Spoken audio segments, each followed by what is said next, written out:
الصلاۃ والسلام علیک یا سیدی یا رسول اللہ، الصلاۃ والسلام علیک یا سیدی یا حبیب اللہ۔ آج 14 اگست 2021 کا دن ہے۔ آج قیام پاکستان کی 74ویں سالگرہ اور 75واں یوم آزادی ہے۔ آج کا دن امت مسلمہ خصوصاً پاکستانی قوم کے لیے یوم تشکر کا دن ہے۔ یہ دن اللہ تبارک و تعالیٰ کا شکریہ ادا کرنے کا دن ہے کہ اس نے ہمیں آزاد ریاست کی جیسی نعمت سے سرفراز فرمایا۔ اور دیکھیے اللہ تبارک و تعالیٰ کے شکر کے مختلف طریقے ہیں۔ ایک طریقہ تو یہ ہے کہ اپنے مکانوں، اپنی عمارتوں اور اپنی گاڑیوں کے اوپر سبز حلالی پرچم لہرایا جائے، ملی نغمے، ترانے، خصوصاً قومی ترانہ پڑھا جائے اور 21 توپوں کی سلامی پیش کی جائے۔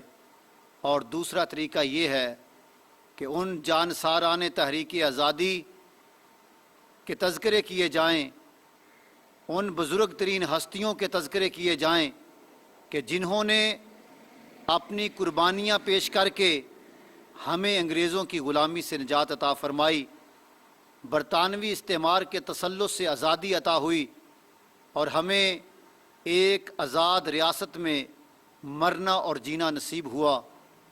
لیکن افسوس صد افسوس، آج ان بزرگ ترین ہستیوں کو، آج ان کی قربانیوں کو فراموش کر دیا گیا ہے۔ بقول محسن بھوپالی، نرنگیے سیاست دوراں تو دیکھیے منزل انہیں ملی جو شریک سفر نہ تھے۔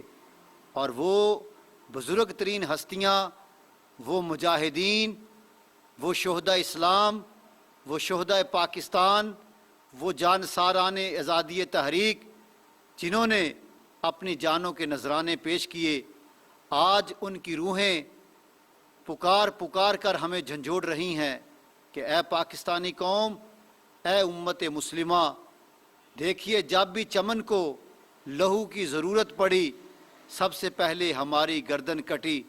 پھر بھی اہل چمن کہتے ہیں ہم سے کہ یہ چمن ہے ہمارا تمہارا نہیں۔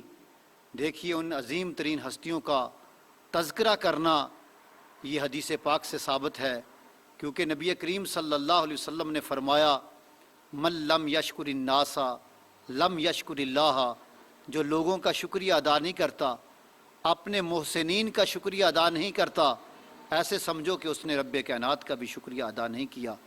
اور دیکھیے ان لوگوں کا بھی ذکر کرنا ضروری ہے کہ جنہوں نے وطن کے دفاع کی خاطر جام شہادت نوش فرمایا اور شہادت کے مرتبے سے فیض یاب ہوئے۔